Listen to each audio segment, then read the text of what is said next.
High Stakes Fantasy Football Show on Better Sports Network.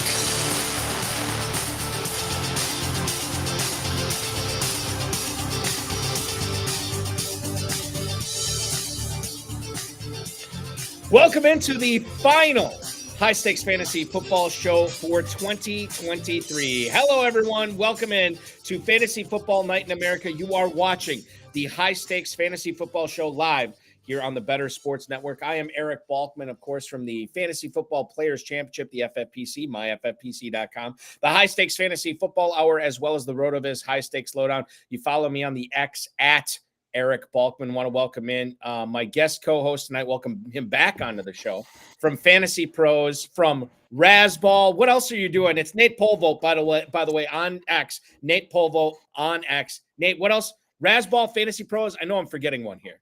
No, you're actually not. For the first time in my life, I'm only at two places. It feels very weird as a freelancer, but like you said, I'm at Fantasy Pros. I got my Dynasty show at Razzball, and we're ramping up for the Senior Bowl. So we've got a full collective of guys heading down there. We're going to analyze the rookies and just have a blast. So have you ever been to the Senior Bowl before, curiously? I have not. This is my first year. Ooh, this will be exciting. And I know you've been engrossed in Dynasty. Now, what do we have here? Class of 2028, class of 2029 co-hosting with you tonight? This guy would be the class of 2036. Oh, 36. I was way off on that. Okay. 2036 right here. He's probably the next successful Broncos quarterback, as you can see here. Does he have the receiving gloves on? He does. Do you want to show up your receiving gloves? Put them up there. Oh, that's fantastic. Listen, with Cortland Sutton's dealing with a concussion right now as well? Yeah, he got that nasty concussion on Sunday. Right. Or on Saturday night. Right. And Judy's sort of just been meh so far this season. I'm telling you, forget 2036. There might be an avenue for week 17 and week 18. Right. God, yeah, I mean, look, I'll tell you what, that kid is slippery. He's really hard to tackle, and he has a sneaky good arm, like that little shovel pass that he does. Right. Just hit Samaj Pirine repeatedly with that thing, and they might have a chance in week 17 and week 18 with him. You never know. Who is the cat that they had during the COVID year? Was that Hinton? Kendall Hinton? Am I remembering this correctly? The receiver in the Saints quarterback? Game. Yes. Right. Yeah, yes, exactly. Kendall Hinton. Right. Yeah. So there's that was fun. That was a fun weekend for Broncos fans. You and I have different definitions of the word fun. If that was fun for Broncos fans, I don't know if it was fun for all the Denver fans. Listen, we got a great show for everybody tonight. Nate and I are going to help you get set for championship week. We got breaking news right at the top of the show. I'll get to that in a second. We are going to find out where Nate stands. We're going to do the Bettorcast, I should say, in the bottom of the hour, where Nate's going to help me set all my Bettorcast picks for tonight's Browns-Jets game on Thursday Night Football, which we will be with you for the first quarter plus tonight. And then we're going to find out where Nate stands on certain guys like Clyde Edwards-Helaire, Zay Flowers, Kyle Pitts, for not only week 17, but Dynasty going forward as well. And then some lineup advice, some start and sits involving Baker Mayfield, Chiga Okonkwo, Tucker Kraft, and much more. That is all coming up on the show tonight. Want to remind everybody, if you are looking for some weekly action with the FFPC, just go to myffpc.com to play the FFPC Weekly Challenge. There's no draft. There's no salary cap. Choose the 10 players you want, or 12 if you want to play with kickers and defenses, by kickoff of either tomorrow night's game, Saturday, or Sunday's kickoff. We have we got 3 challenges going on, so you can still enter for the Thursday night challenge because that one won't lock for about another hour and 10 minutes or so. The Saturday challenge, the Sunday challenge, you can enter for $35, $200 as well. You can win up to $2,500. Remember, no stacking, 1 player per team, but there's no salary cap and there's no draft. That's the great part about it. And you say, well, Balky, I love that. I wish you guys would do a postseason contest like that. Well, wait no longer, because we've been doing one for the past 15 plus years. The famous, world famous FFPC Playoff Challenge is live now. myffpc.com. You can choose the 12 players that you want throughout the postseason. So once kickoff starts, wildcard weekend, your players are locked in through the Super Bowl. myffpc.com is where to register for that. You want to enter for $35, you can win $100,000. You want to enter for $200, you can win up to $500,000. So whatever entry you want in at, $35 or $200, either way, you're getting a 6-figure outcome, $1.4 million in the prize pool for the $200 entry. That's at myffpc.com, myffpc.com. Shout out to Sean Engel, who is filling in admirably as the man behind the glass tonight. Tyler Soto will be back next week, or so I'm told. I have full confidence that he will. But we will be we will go out with 2020. Go out in 2023 with Sean Engel. We'll come in with Tyler Soto next week. Let's get into it tonight. The New England Patriots running back situation, Nate. This has been kind of an inside joke for fantasy players for years, because you could never figure out who the right guy was. You could never figure out who you wanted to start week to week. Best ball, it's a little bit different story. Redraft, it gets to be a little bit more complicated. And it was complicated again this year with Rhamondre Stevenson not living up to what he did in 2022, and then ultimately going on injured reserve this past week, which opens the door for Ezekiel Elliott, who actually missed a practice today, I believe. So we'll tackle that as well. Before we get to the Elliott portion of this, I know you're a dynasty guy. Rhamondre Stevenson, going forward, coming into 2024, does this strike you as a guy that you want to try to get on your teams? Or is the window so small for running backs that are not pedigreed in dynasty fantasy football that this is a guy that you want to move off of going into next season? I think at this point, Eric, the price has become, he's a buy for me. There's enough of a chance that Belichick moves on. We've heard chatters of San Diego, some other places, maybe he's going to move on. I think it's pretty clear he's not going to be in New England next season. Maybe there's some hope for Rhamondre. Maybe a new system, a new coach, a new offensive system, a new scheme, probably a new quarterback. Yeah, we're seeing some Jaden Daniels mock to them in some of these early NFL draft mocks. So this could be a markedly different offense next season, and it could be an offense that really plays to Rhamondre Stevenson's strengths. A new coach coming in would be very smart to play to that veteran presence. So right now at his price, I think he's a buy in dynasty. He's a buy in dynasty. And by the way, I idiots. I said that I would open the show with breaking news, and then I forgot about it. Amari Cooper. Let's do this right now, because I know a lot of people are setting their lineups before they tuck in for our broadcast leading up until 9:00 Eastern time tonight. Amari Cooper, the latest report we got this afternoon is that he should be able to play, but nothing's official yet. Well, it is official now. As of about 20 minutes ago, Mary Kay Cabot, who covers the Cleveland Browns for the Cleveland Plain Dealer, reported that Amari Cooper is officially inactive. Amari Cooper will not be playing tonight. Get Amari Cooper out of your lineups because he's not playing. He will not be able to follow up that massive 265-yard explosion in Week 16 with another good performance in Week 17 against the Jets tonight. He is inactive. Repeat, get him out of your lineups. Now, Mike Garafolo from the NFL Network reported that Amari Cooper wasn't feeling right in pregame warmups, and this is massive tonight because the Browns obviously were counting on Amari Cooper to be the linchpin for their offense tonight. This makes Joe Flacco a guy that we'll probably get into in the next segment, but maybe less startable in single quarterback leagues. Superflex are still probably trotting him out there just because of lack of options or whatever. Cedric Tillman, you would think, is going to work in more. Elijah Moore is probably going to be the number one tonight. Now, we know that Sauce Gardner really does not follow opposing receivers around the field. I don't know how much of a difference that makes, Nate, because DJ Reed is pretty darn good himself on the opposite side of the field. Is it fade all pass catchers besides David Njoku tonight? Does Elijah Moore have a sliver of fantasy hope that this guy could do something? Really difficult for me to advise Cedric Tillman. I don't care how deep your league is on championship week. How are you looking at this Browns passing offense with no Amari Cooper tonight, man? I mean, obviously, David Njoku gets a huge bump. So if you were on the fence about starting him over maybe another mid-range tight end this week, I think you fire up David Njoku now. So obviously, Cedric Tillman, no. If you're at a fantasy championship, you're not starting Cedric Tillman. However, I do think that there's some value to Elijah Moore here as a flex now. With Amari Cooper out, I don't think he's going to catch a lot of the Sauce Gardner coverage. Like you said, DJ Pierce is a fantastic corner. Moore's more of a slot guy. I think for Flacco, he's going to work in those short routes. And now with Cooper out, he's going to have to work down the field, which we saw him do just fine in New York. It was more the system that didn't favor him. Mm-hmm. So I would start Elijah Moore in a flex. If you're looking for a potential boom play, like you're going to be behind because you're missing Keenan Allen and somehow made it in, or you're missing another player. Maybe TJ Hockenson is down now, and you're like, I just got to chase points in the flex. Elijah Moore's a guy I think you can chase those points with this week. Flacco's played so well. I don't see that changing. So I think Moore's a guy who picks up a lot of volume today. Well, what a job by Kevin Stefanski this year. He gets 4 different starting quarterbacks in Deshaun Watson, PJ Walker, Dorian Thompson-Robinson, and Joe Flacco. And he's gotten a win, at least one win out of each of them this year. He's got his team in the thick of the playoff race. It's been pretty interesting to see. And this is all without Nick Chubb, who got hurt in week 2 this year as well. What a job that he's been able to do in Cleveland. Not much fantasy you can glean out of that tonight, but I think Moore is interesting. I'm with you. I'm probably breaking ties against Elijah Moore, but I think if you're in a pinch, like you said, with some of these other guys that you were hoping for, especially in tight end premium leagues, like the FFPC main event, like the Fantasy Pros Championship, you have to start being creative at this point if you're counting on Cooper, and Moore might be creative.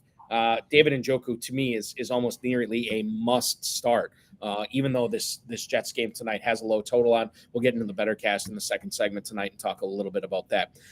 NFL Network's Ian Rappaport reported out earlier, I don't know if it was today or late last night, that Trevor Lawrence, quote, probably should not play in Week 17 against the Carolina Panthers. Now, I'm going to look up the latest that we have on T-Law here, because it seems like, Nate, he has been dealing with, just a litany of issues here the second half of the season, like with a concussion or shoulder or a leg injury. It's been insane what Lawrence has been going through. Now he gets the Carolina Panthers this week. The Carolina Panthers, who had a massive offensive explosion last week, but it was against the Green Bay Packers. That's not that big of a deal. Trevor Lawrence practiced in a limited capacity today. Now he has a sprained throwing shoulder, and he's going to try to give it a go against Carolina. Doug Peterson says that if Lawrence plays, they're all in on that. If CJ Beathard plays, they're all in on that. This is huge, not only for people who are thinking about, I had in my local fantasy show that I do in Northeast Wisconsin today, somebody was saying, I'm leaning towards Trevor Lawrence over Tua Tagovailoa. And I'm like, no. Don't do that. You still got to play Tagovailoa against the Ravens this week. But when it comes to Lawrence, this is a massive decision, not only like if you're looking at starting Lawrence in a single quarterback league, but Calvin Ridley, Evan Engram, Travis Etienne, all these guys, there's a trickle-down effect with Lawrence here, knowing what we know with Lawrence, and that even if he does play this week in championship week, Nate, what are we doing with the rest of these Jaguars? Because I think you kind of got to temper expectations for everybody. Oh, you absolutely have to. I saw a very appropriate Twitter post, or X post, I guess now, earlier. It was from one of the bigger company accounts, but it was the Jaguars rolling out Trevor Lawrence this weekend, and it was a weekend at Bernie's meme. So, and I think that's a very appropriate way to look at this, because dude, he's got a sprained throwing shoulder. He's had ankle and knee injuries this season. He had that wicked high ankle sprain that he somehow came back from and played the next week. I'm concerned about his ability to be effective in this game, and I'm also concerned that they don't need him to be effective against Carolina, because this is an absolutely terrible team. They're going to run the ball a bunch. I don't think we're going to see Trevor Lawrence throw much. And if it's CJ Beathard, we're definitely not going to see the ball thrown much. Calvin Ridley's probably still a flex play, but he's not a wide receiver 1, wide receiver 2 this week. Zay Jones, all of these guys, I'm uninterested. I'm uninterested in the pass catchers, unless you're looking at like a flex, possibly. Now, Travis Etienne, I'm a little bit more interested in. I think he gets more work. I think he gets some short yardage work, but I also think he gets a lot of the backfield work. And if they're going to run the ball more, simply on volume, he could have a huge week. What about if you're, again, in a tight end premium league, Fantasy Pros Championship, FFPC main event, somebody's winning $1 million in each of these contests this week. You look at Evan Engram. Is this a guy that you have to get out there when you consider, like, okay, let's take a step back here. If Lawrence is that beat up, or if Beathard is that less talented than Trevor Lawrence, doesn't it make it seem like Evan Engram is like the perfect safety valve for both of these guys? So regardless of who plays quarterback, Evan Engram should have a solid performance this week against Carolina. I would absolutely fire up Evan Engram. 15 targets last week against Tampa Bay, and they're a much better defense than Carolina. And I think regardless of quarterback, yeah, he's a guy you can probably rely on as a pass catcher this week, especially in tight end premium. I could get excited about that. Maybe he'll put up another 26 points for all you guys who have him on your rosters and come home with some cash. That's the idea. That's the idea, what everybody's looking for. I haven't looked at like the ownership percentages of Evan Engram for everybody at the top of the leaderboard in those events, but he's been coming on this season. Another great season for Evan Engram this year. And I think it would make a lot of sense to keep rolling him out there here in week 17. Now, let's talk about a guy that was drafted very high. He had some big games this year, but he's been battered as of late. And according to Adam Schefter about 3 hours ago from ESPN, Dolphins wide receiver Jaylen Waddle, because of his ankle injury, is not expected to play in a potential shootout game against the Baltimore Ravens this week. Waddle did not practice yesterday. He did not practice today. And this is coming off a week 16 game against the Cowboys where he came out of the game not once, but several times with ankle issues that he couldn't go. McDaniel previously said that I think it's weird because I think McDaniel said in the same answer to the question to the press, it's a high ankle sprain, but it's not that severe. Or it's not overly severe, I think is right. Was wordage you use. Now, this game here is very important to both of these teams with Miami and Baltimore. Miami wants to keep winning to maybe snatch the top seed if they win again next week. Baltimore is in the driver's seat for the number 1 seed in the AFC. So they definitely want to be, making sure that they're pulling out all the stops to beat Miami this weekend. Are you doing, if Waddle is out, are you doing anything different with guys like Mostert or Achane or Tyreek Hill or these set it and forget it type guys where you're getting Mostert, Achane, and Hill all in your starting lineups? And this just comes down to if Waddle's active, you play him. If he's not, you don't. How are you looking at your Miami Dolphins this week, Nate? Well, like you said, Tyreek Hill, Raheem Mostert, Devin Achane, these are guys who you have to start this week. I don't care if Jaylen Waddle plays, doesn't play. Obviously, Tua's playing. This is a must-win game for this team if they want to get that first-round bye.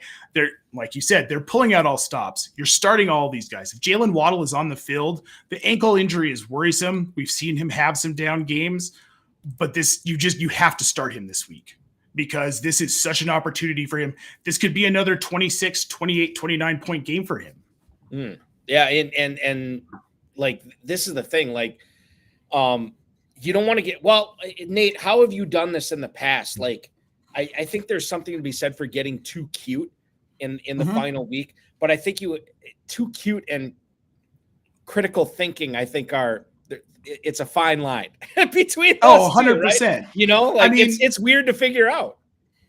Critical thinking, a good example I think this week would be you've got Joe Flacco and you've got an injured Trevor Lawrence. And you look at the reality of the situation, you really do weigh starting Flacco over Trevor Lawrence. That's a legitimate question. That's a legitimate debate here.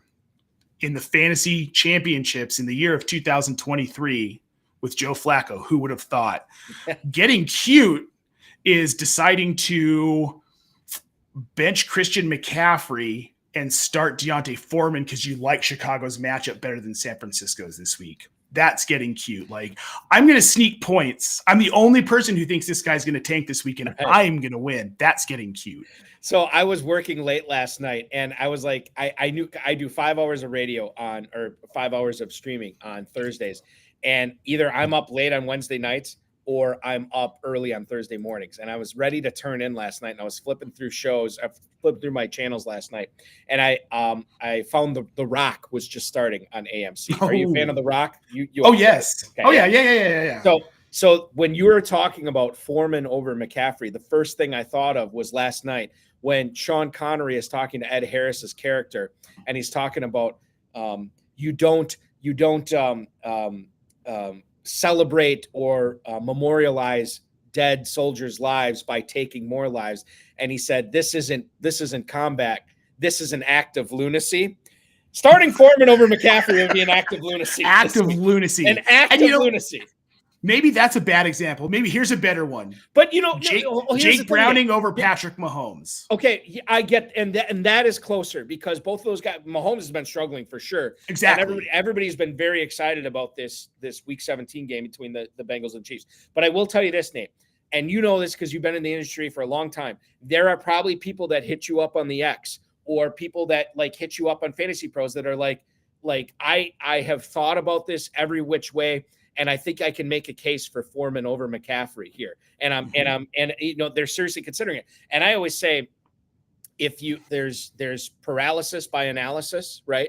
Where you end up making the wrong call because they think about it for too much time. Think long, think wrong. In other words, the more you think about it, the more Yes. likely you are to make the wrong decision, which is why, lineup decision making for me every single week, it's not as fast as, or it's not as slow as a lot of people think it is, because 90% of the time I'm going with my first instinct. Yeah. And I wouldn't say 90% of the time it's right, but I would say more than 50% of the time it usually is right.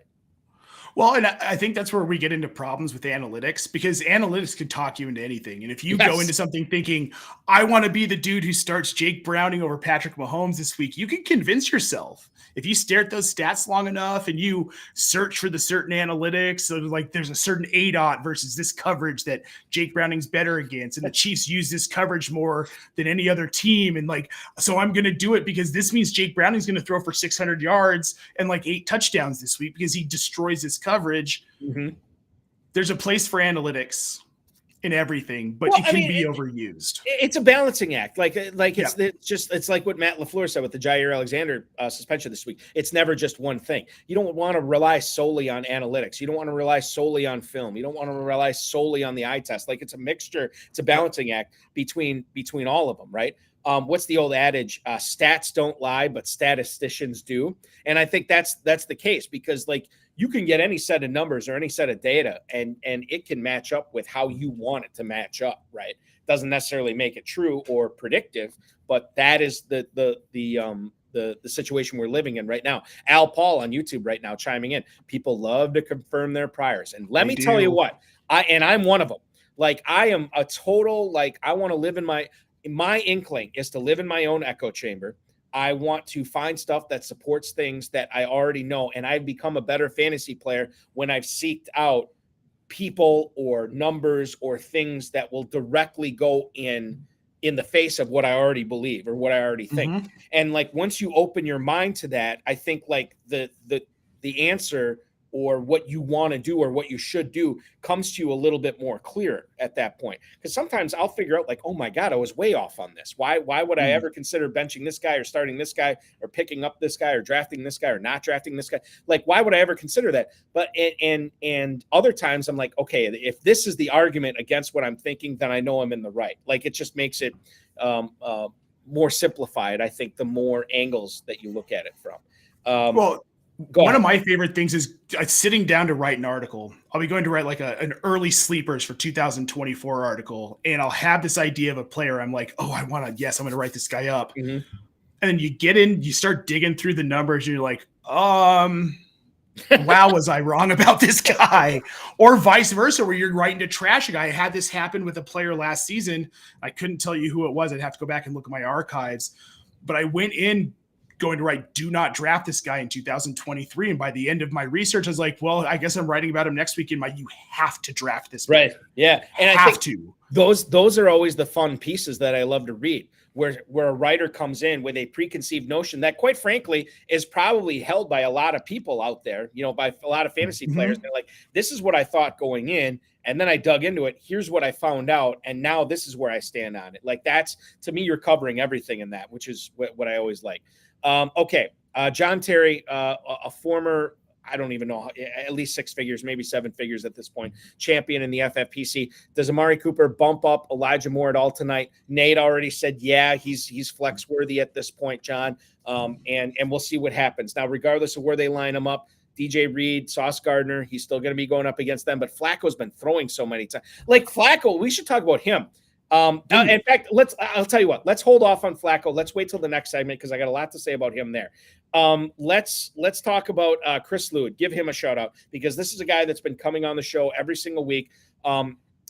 He's seen almost every show this year. Thanks for all the entertainment and great lineup and player advice.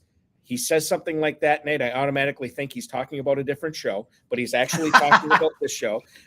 4 leagues in the FFPC this year, and he's playing for a championship in all 4, thanks to this show. We certainly appreciate it. Thank you, and thank you again, Chris. We will move forward and try to answer more questions from the YouTube chat right now. And by the way, my buddy Cullen Hoffman chiming in on the X tonight.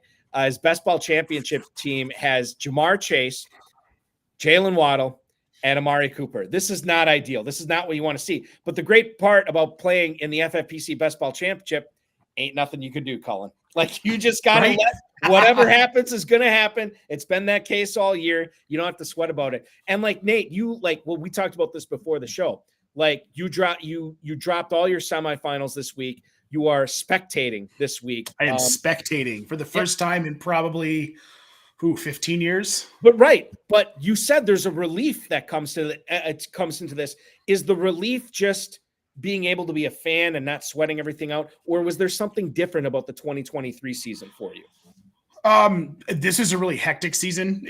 I'm in 28 leagues, so there's a lot of management going on. Yeah. And it was a really frustrating season to be a manager. I had some teams that were really good at the beginning of the season that just got crushed by injuries. And you know how hard it can be to move parts and pieces in Dynasty and to get quality pieces and keep your roster together. So it was a tough season. And then when I got booted in the first round of my home league playoffs for the 4th straight season after finishing 1st overall, I was just happy to be eliminated from everything else last week, even my first round bye leagues. And it's kind of nice to just be a spectator. I get to see it for what it is. I get to enjoy the games, the football, not sweat a lineup. I've got a ton of best ball still, but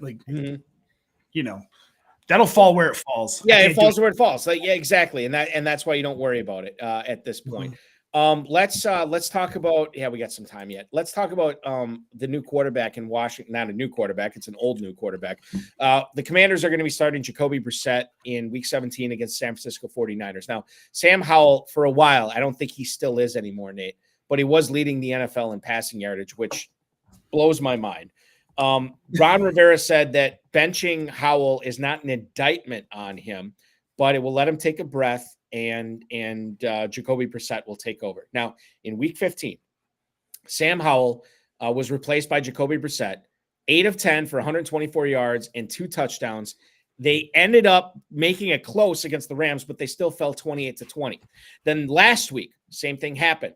Brissett came in 9 of 12 for 100 yards and a touchdown. Again, taking the lead late against the Jets, but falling short at the end. Brissett comes in, and you like to think that given his penchant for throwing to McLaurin, if you were on the fence with McLaurin, you're probably starting him at this point. But it is the Niners defense. So while it's exciting to have Brissett in there, who seems like the better option for all the Commanders' skill position players, I think you got to take a pause. You got to take a step back and look at, do I really want to start Commanders for my fantasy title against the San Francisco 49ers defense? Well, no. And to be clear, I believe that Jacoby Brissett is an upgrade at quarterback right now over Sam Howell and how Sam Howell is playing. I was very loud about that at the beginning of the season, that I thought Brissett should have been the starter over Howell. I thought he was the better option, could help this team win. That said, like, the San Francisco defense is hitting a stride, and I don't know that there are a lot of teams that can compete with this defense. We did see them get kind of run on and scored on by Baltimore. But again, this is Baltimore. Washington, I don't know that this offense is going to be able to score points. I think this is a game where we see a couple of field goals from the Commanders, and that might be the extent of their scoring. I love Terry McLaurin, Eric. I can't start him this week. I can't start Antonio Gibson. I can't start Curtis Samuel. I can't start Jahan Dotson. I can't do it. Yeah, no, and like, I'm with you. Like, I'm not saying you're a weak man, but when it comes to doing stuff like this, I always say I'm a weak man. Like, I am not strong enough to bench certain players that have carried me to a fantasy championship, or I am not strong enough to start players that have not had an impact on my season. So I think that goes into it as well. Jay Reed, a guy who I have done numerous podcasts with, is in, I believe, second place in the FFPC main event. Him and his co-manager, Scott Connor, they're hanging out tonight. They could be winning $1 million on New Year's Eve, which is crazy town banana pants. Think about that, Nate. There is no Monday Night Football this week because the NFL doesn't want to intrude on the college football. Somebody is going to be bringing in the new year. 2 people will be bringing in the new year. One is the $1 million champion in the FFPC main event, and one is the $1 million champion in the Fantasy Pros Championship. Like, that is crazy to me. And think about all the other people that are like sweating out the Packers and the Vikings on Sunday Night Football trying to win a fantasy championship. Like, this is how you're starting 2024, is either a champion or just a crushing defeat. This is why we play. And it's maddening and it's fun. Next year, I'm hopefully going to be in that position. But this year, right. I have a really good friend, Jordan Vanek, who is in that position in the main event. And I'm really happy for him. And being his stepfather, I'm really hoping that he's going to give me some of that money at some point. Inside joke. But what an event. And like what an opportunity as a fantasy player to – you've been playing for years. Like, put your skill to the test of these events. These are the best fantasy players in the world. Mm-hmm. I want to talk about, as long as we're talking about that Sunday night game, the Minnesota Vikings have made a decision on which quarterback they're going to trot out there. I think a lot of people thought it was going to be Nick Mullins, and according to Ben Gosling, covers the Minnesota Vikings, said that it will not be Nick Mullins. It's going to be Jaren Hall, who is starting Week 17 against the Green Bay Packers. Now, the last time these two teams played, Kirk Cousins had a really good game going. He tears his Achilles. Jaren Hall stepped in. He didn't really do much, but the Vikings had enough of a lead, and the Packers offense isn't what it is right now. The Vikings ended up winning the game by, I think, 14 points. So you look at Jaren Hall as the Vikings are trying to get into the playoffs here. 7-8, tied with the Packers at 7-8. I looked at this as of right now, Nate. There are 14 teams out of 32 in the NFL that are either 7-8 or 8-7 heading into the final 2 weeks of the season, which is crazy to think about, but it's exactly what the NFL wants. Jaren Hall, no TJ Hockenson this week. Jordan Addison returned to practice, so maybe it seems like he's on the right side of questionable at this point. Well, what are you doing with your Vikings? You're playing Justin Jefferson. But with Jaren Hall throwing to him, are you making any different lineup submissions based on Hall in there over Nick Mullins? So it's funny you say you're starting Justin Jefferson, right? Yeah. I have seen a handful of analysts who I will not name to protect their reputation here, saying that they would consider benching Justin Jefferson this week, sliding him as far down as wide receiver 20. Wow. In their Week 17 rankings because it's going to be Hall over Mullins. Mm-hmm. I'm here to tell you that is insane. Yeah. It's insane. It's an act of lunacy. It's an act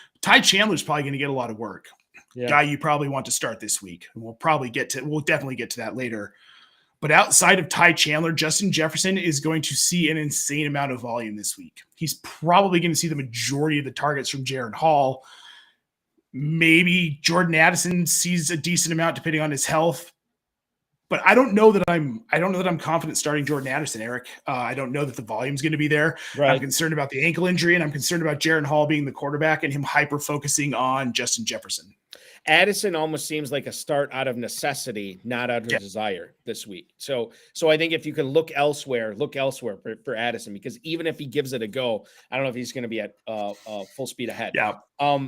The Packers defense has been interesting this year, especially down the stretch, because it seems like they either can't stop the run or they can't stop the pass. But they'll whatever they do, if they stop the run, they're going to give up a Baker Mayfield type game like they did. If they stop the pass, they're going to give up a Najee Harris, Jaylen Warren type game that they gave up earlier this season.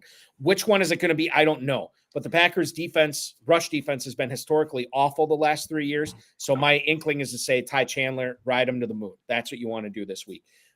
Jefferson, a weak man. I'm a weak man, Nate. I can't bench him. I have to play him this week. Packers suspended to Jair Alexander. This is the guy that shut Jefferson down the last two times, or the last time that these two teams played. So I think there's that in mind. And now you're going to have Eric Stokes, who is clearly, if you watch Packers, I don't know if you can tell this, but I'm a Packers fan. I'm in Northeast Wisconsin here.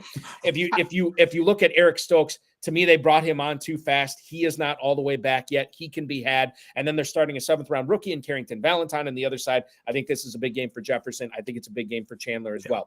Is it a big game for Jaren Hall? Well, if you're playing in Superflex, I think you trot him out there, but Single quarterback leagues, I'm staying away. Speaking of the Vikings, and this is where I tap into your dynasty brain here. TJ Hockenson out for the season. Tore his ACL, tore his MCL last week. It totally sucks. And this is awful because it's probably going to cost him part of the 2024 season.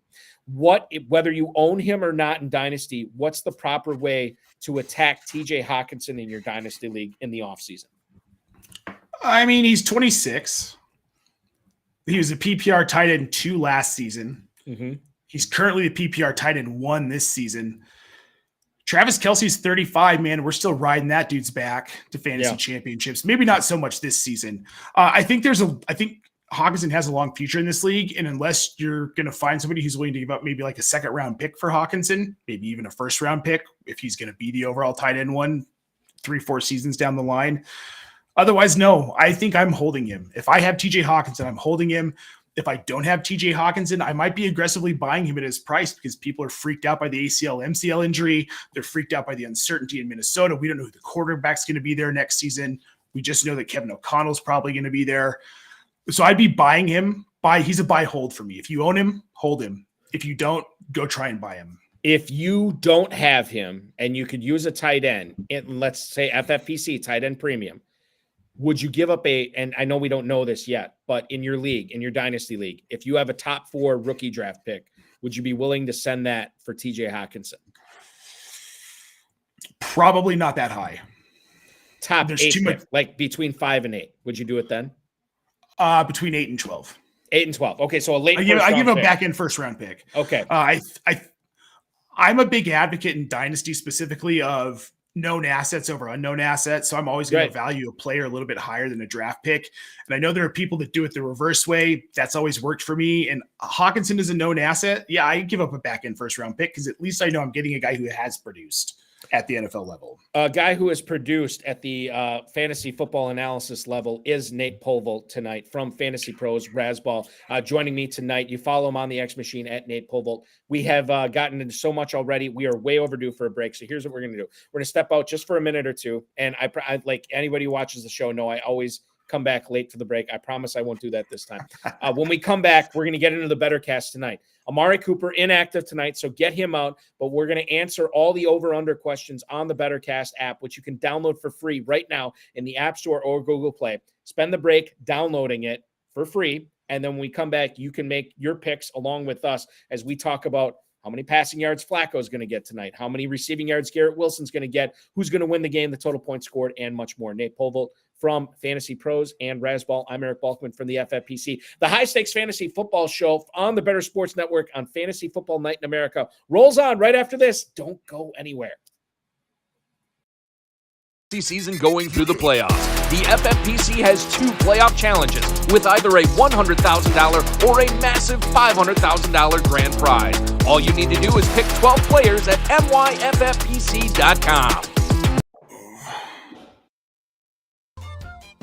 I like to eat my feelings. So when I'm like super sad, single serving pint sizes of Ben and Jerry's, I just start shoveling that in, and it makes me feel bigger and better.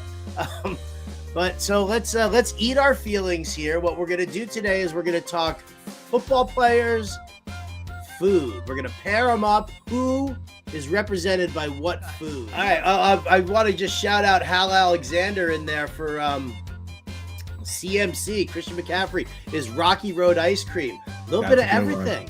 Yeah, how's it going, Hal? I like it, man. You know it. I love me some Rocky Road ice cream. Bijan Robinson prime rib. You know what? Bijan Robinson prime rib with a baked potato and some cream spinach on the side. That's what I'm talking about. That is the King's dinner. And Bijan Robinson, I don't care if the dude from the Athletics says only 301, touches. You know what? In honor of Card Sharks, I'm going to say, guys, that I think that number is going to be a little bit higher there for Bijan Robinson. So get your knife, get your fork, you got your steak, you got your Bijan. Yeah, that's what's up. You're on death row, and they say you get one last meal, and you just say Bijan Robinson. Bijan Robinson. Yeah, I'm totally down with that. Love it. I got to jump in on one real quick because Mr. Scamper said Kareem Hunt is candy corn, and I actually had a player, Tyler Boyd, was going to be candy corn for me, and basically it's that Nobody likes it, but it's always there. It's always there, and somebody always puts their hand in and grabs some and has some, and they're like, well, and afterwards they're like, why did I eat that? That's Tyler Boyd. He always gets drafted, and he's just kind of there, and nobody knows why. Nobody knows why they take him. Nobody knows where it comes from. Where does the candy corn even come from? Like, it's just there. It's just there. The High Stakes Fantasy Football Show.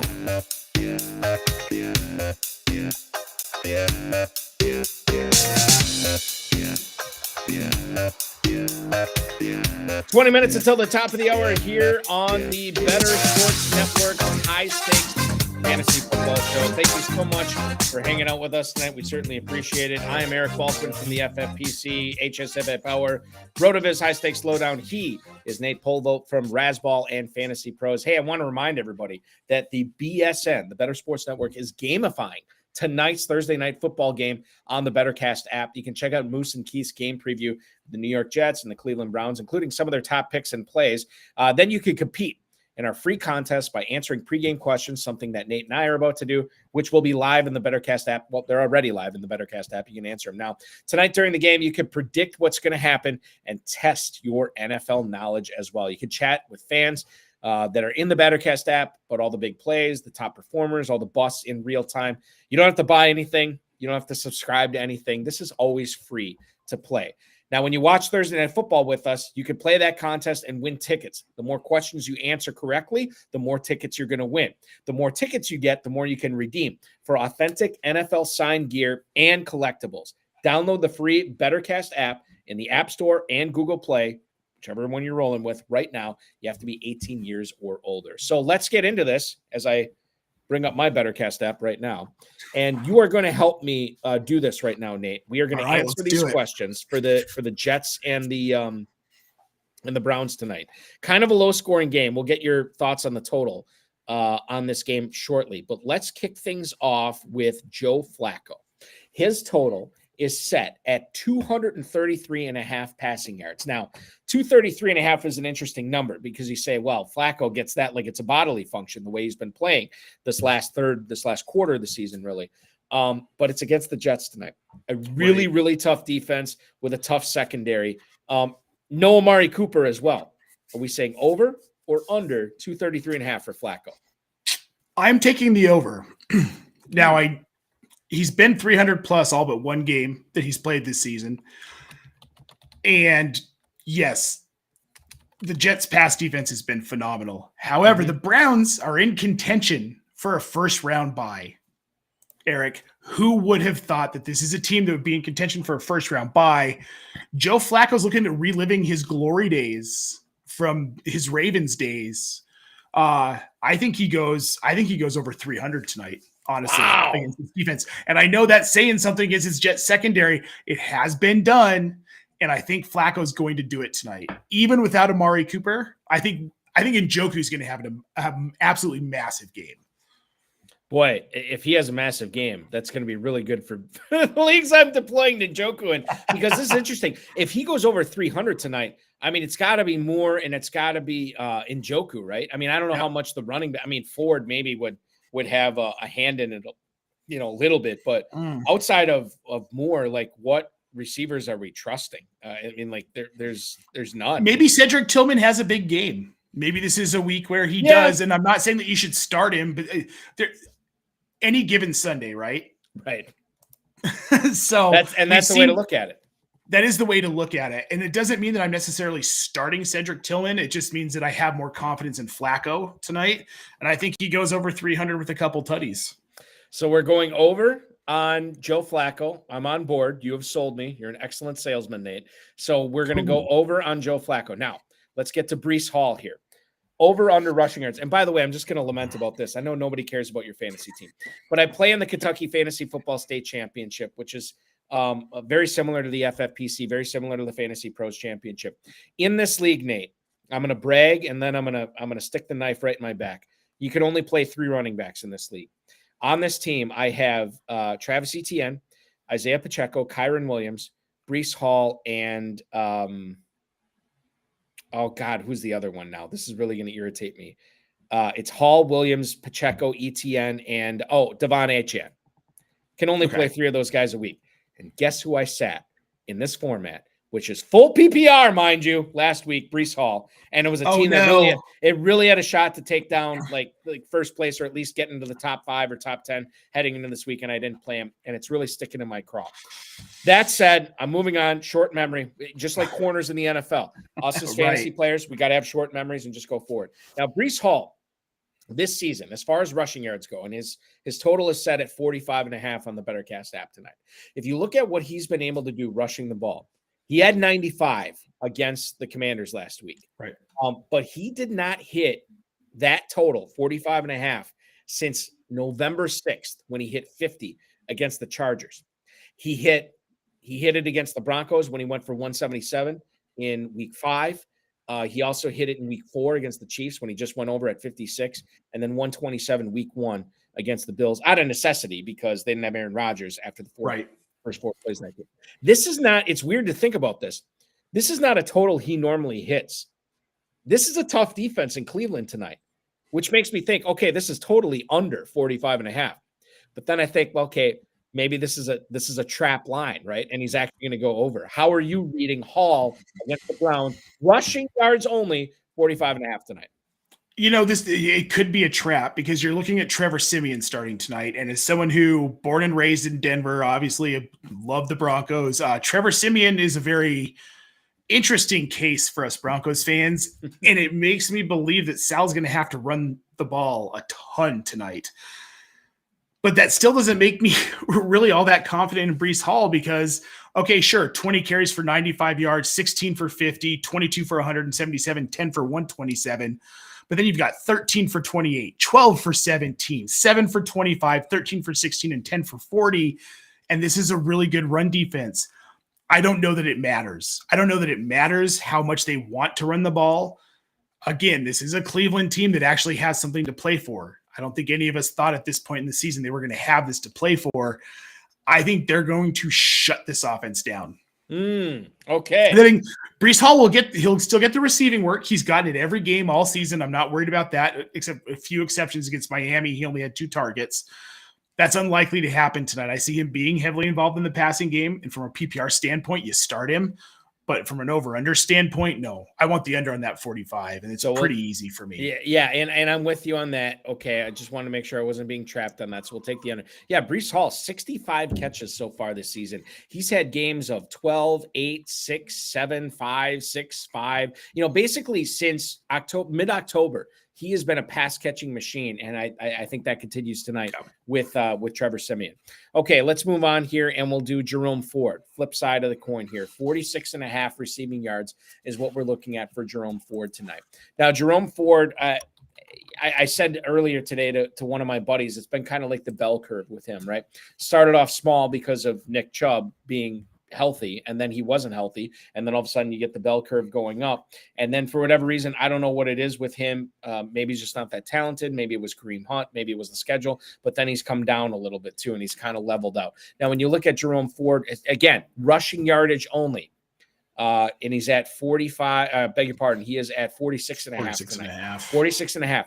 That is a total he hit against the Jaguars, against the Broncos, against the Ravens. He also hit it earlier in the season against the Colts, the Niners, and the Steelers in week 2. Yeah, week 2. He has only hit that total once in the last 4 weeks, and this is a tough defense tonight.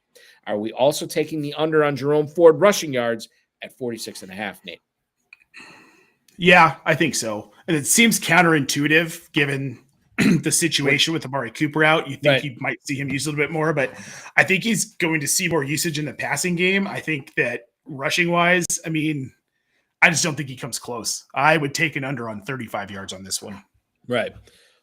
Free square for Amari Cooper. The Bettorcast app came out prior to the Cooper announcements. We're taking under 57.5. Everybody's taking under 57.5. It's a free 10 points. Don't overthink it. Just take it. All right. Getting to Garrett Wilson here tonight. Garrett Wilson, we have his total on the Bettorcast app set at 51.5 receiving yards. Now, this, again, as Nate mentioned, this is with Trevor Siemian throwing him the football. This is not Aaron Rodgers. This is not Zach Why is his name escaping? Wilson. I wanted to say Thomas, and I'm like, no, that's the linebacker from the Dolphins. Jesus. Zach Wilson. Okay, so it's not Zach Wilson throwing to him. It is going to be Trevor Siemian tonight. Garrett Wilson on the season, as I try to bring up his game logs here, and my computer's being difficult. 51.5 against a pretty good Browns defense. And I should ask you this too while I'm waiting for my computer to load. What defense would you rather start this week if you had a choice between the Browns tonight or the Jets tonight? It's probably the Jets, right? Or no, I beg your pardon. It's probably the Browns because it's the Browns. That's 100. Okay, go ahead. Look, there's a special place in my heart for Trevor Siemian because, man, that dude tried. Mm-hmm. He was put in a tough position coming out of Northwestern, was never supposed to play in the NFL. And I'd love to see him still kicking around in the NFL. But, dude, he's just not – he probably should be a third-string quarterback, if we're being honest. He's serviceable-ish. Serviceable-ish. He had a few games in Denver where everybody got really excited, and I feel like he's lived 5 seasons off of that. So, yeah, I'm taking the Browns defense here because I think they're going to eat him alive. All right, and that's what I have lined up right now is the Browns defense. It's really tough to play the Jets against the way Flacco's been throwing the ball, even without Amari Cooper. It's tough to play the Jets tonight. Garrett Wilson, 9 out of 15 games so far this year. He has hit 51.5 receiving yards. Trevor Siemian throwing him the ball tonight. I have no feeling on this. I don't know which way to go. History based on this season would tell you should take the over on this. But this is a different quarterback. This is a tougher defense. There's some variables in this, Nate. Over or under? Garrett Wilson, 51.5 receiving yards tonight. So I'm still going to take the over here just because he has to throw the ball somewhere. And I think Garrett Wilson is the most talented wide receiver on the team, so he's going to see enough volume to where 60 to 70 yards really doesn't seem out of the question. I mean, I don't think he's going to have a touchdown, but he might have 5 or 6 catches, and Trevor Siemian's 8-0's awful. But yeah, I mean, this is very attainable. I don't think it'll be hard for him to get there. I think he gets there by the third quarter. Oh, okay. So this isn't even a sweat. This is something sweat it. Okay, no. All right. Now, bear in mind, last week, Trevor Siemian threw the ball 49 times against the Jets. This was a game against the Commanders, beg your pardon. This is a game that was well in hand for the Jets before the Commanders mounted a furious comeback. So you look at what Garrett Wilson was able to do when Siemian didn't have to throw the ball. He saw 15 targets. He caught 9 of them, 76 yards. So I believe he's heavily involved again tonight. Tougher defense, no question, but I still think over is the right call. Now, Siemian, speaking of Siemian, 177.5 passing yards tonight. This is what we're looking at for him. My inkling is to say over, especially if we're saying over with Garrett Wilson. I think it makes some sense.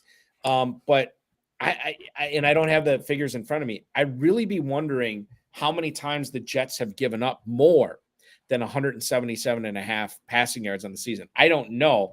And certainly Trevor Siemian, that's a high number for him, with all due respect to Trevor Siemian. It is.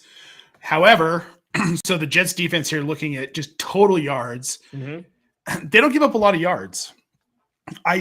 Now with the Garrett Wilson 51.5, I'm saying over. I don't think Siemian's going to get to that 177.5. I don't think he gets to 178. I think we're sitting at the 140, 150, 160 range. The majority of his passing work goes to Breece Hall, Garrett Wilson. They feast. So I would definitely, I'd take the under on this. Okay. Seems silly. An NFL quarterback under 177.5 yards, but I think this is a situation where Siemian just isn't going to get it going that much. This technically should be a low scoring game. So I have no problem with that. I think it makes a lot of sense. Moving on. And speaking of the total in the game, total points scored in this game tonight, 34.5 is what we have it set in the BSN Bettorcast app. Do we go under or over 34.5 points in this game tonight? I'm going under. I don't know that the Jets are going to score outside of a field goal or two. And the Browns just won't have to score. So maybe they get 2 touchdowns and we're looking at and then just sit on it. Yeah. Like a 21-6 game, something like that. And they just sit on the ball. Yeah. I would take the under on this.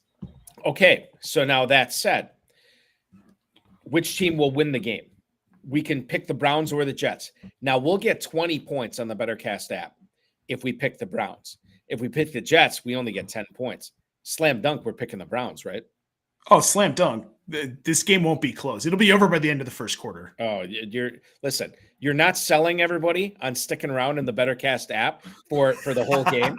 But I like the confidence. I like the aggression in picking these. So hey, look, I have absolutely no choice. I have to watch it because I've got to cover it for Fantasy Pros once we're done here. So So here's what we're looking at. We made all 8 of our pregame picks in the Bettorcast app. Hopefully you did the same. If you haven't, you can still download it. Bettorcast app in the App Store and Google Play, completely free. Make the same calls on our pregame questions that Nate and I did, or go different than what we did tonight. It's totally up to you. Win those tickets, get those get that NFL memorabilia and all those collectibles. It's a lot of fun on the Bettorcast app. One thing we did not get to in the first segment, and I want to kind of hit you back up on this, is the Eagles. Kenneth Gainwell in the Christmas Day game against the Giants, 6 carries for 41 yards. He also caught 3 balls for 38 yards. So that's 79 total yards in this game and 3 receptions. I don't know what we can glean from fantasy on this as far as Gainwell goes. I think you really have to be in a super deep league to want to play him in championship week. Does this performance by Gainwell, though, make you think, I should look elsewhere other than DeAndre Swift this week because of how much Gainwell got used? Or am I reading too much into this, Nate? No, look, it was really cool to see DeAndre Swift get that work early in the season and him look electric. It's like, oh my God, this guy could be an RB1. And that this Eagles offense has just kind of fallen off a cliff. They haven't been nearly as explosive as we saw last season. They're just not scoring points like we saw. And for fantasy, it's been outside of AJ Brown. I mean, Jalen Hurts hasn't even lived up to his fantasy ADP at this point. And it's been really frustrating. And I want nothing to do with this backfield in the fantasy championship. I would not start DeAndre Swift. You have better options out there. He might have a blow-up game, and I could be totally wrong here against Arizona. I mean, it is a good matchup. This offense is just sputtering. There's no identity to it. I think the most telling thing for me that has really made me come off of this was Christian McCaffrey saying, oh, this is the play they're running. This is the play they're running. This is the play they're running on the Manning cast. They telegraph their plays. Everyone knows. Defenses know what they're doing. That's a problem. And until they fix that, at least the backfield I want nothing to do with. Jalen Hurts is still going to throw the ball, but he's going to be the RB1. Stay away from Gainwell. Stay away from DeAndre Swift this weekend. It's not worth the risk. Don't take your chance at a lot of money by starting one of these guys. I was talking about this today with one of my buddies, and I said, if there ever was a reason to give Shane Steichen votes for Coach of the Year, certainly what he's been able to do in Indianapolis, yes. But think about that Eagles offense, what it did last year and what it's doing this year without him. And I think that's an indictment on the Eagles, and that's a notch. That's a feather in the cap for Shane Steichen, no question. The Bettorcast app is all our picks are logged in. We will have kickoff of that game at about 17 minutes. Nate and I will hang out with you all the way up until the 9 o'clock hour Eastern time tonight, talking about everything going on in that Jets-Browns game. And maybe we won't see any points, but that's part of the fun of it. When we step back in after this quick break, we're going to talk not only about the FFPC Weekly Challenge, we're going to talk to Nate Polvogt on where he stands on certain players, not only for Week 17, but for Dynasty. Clyde Edwards-Helaire, Dell we'll get into, Zay Flowers, Kyle Pitts, Derek Carr, and much more. That's when the second hour of the High Stakes Fantasy Football Show on the Better Sports Network rolls on. Nate Polvogt from Fantasy Pros. I'm Eric Balkman from the FFPC. Don't go anywhere. We'll be back right after this. Season going through the playoffs. The FFPC has 2 playoff challenges with either a $100,000 or a massive $500,000 grand prize. All you need to do is pick 12 players at myffpc.com.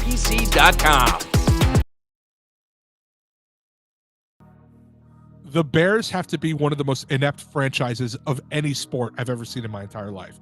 And they share the city with the White Sox, who are also inept. That is how bad the Bears are. I just don't understand how you can go your entire existence and the quarterback that wins you a Super Bowl is Jim McMahon, you couldn't find anybody else. They don't have a good history with quarterbacks, but they let him be the quarterback for a long time, too. Deshaun Watson and Patrick Mahomes right there. Mm-hmm. And you drafted Mitch Trubisky. They were right there. I there's a lot of pain in being a Falcons fan. The Bears are one of the teams I could argue they might have it worse, and they have a Super Bowl. And when the best quarterback in the past 50 years is Jay Cutler, you have a problem. That's so funny that you just said that. We were talking about Jay Cutler the other day, me and my friend, and I was like, yeah, he was on, because we were watching the Colorado Rockies game against the Giants, and it looked like he was behind the thing. I was, yeah, well, he played for Denver most of his career. We looked it up. Chicago let him be their starting quarterback way too long. Here's the thing, too, is that Jay Cutler wasn't bad. Like, he was erratic. He wasn't terrible, though. The poor man's Brett Favre. I'm taking him over Justin Fields. I'm sorry. I would. But yeah. Jay Cutler led that team to an NFC title game. Yeah. That they lost to Green Bay. But he's gotten farther than anybody else. You want to know who the other starting quarterback was for the Bears in the other Super Bowl appearance they made? It was Rex Grossman. What are we doing out here? It was Rex Grossman, and Kyle Orton was the backup. How are you that bad? Bro, like, oh my God. Listen to the top 5. According to Football Reference, the top 5 greatest Bears quarterbacks of all time. Jay Cutler, number 1. I can't believe it. Sid Luckman, who last played in 1950, is number 2. Jim Harbaugh is number 3. Jim McMahon, the Super Bowl winner, is number 4, and he played there for 6 years. And Mitch Trubisky, is number 5 on the list as terms of passing yards go. The High Stakes Fantasy Football Show with Eric Balkman.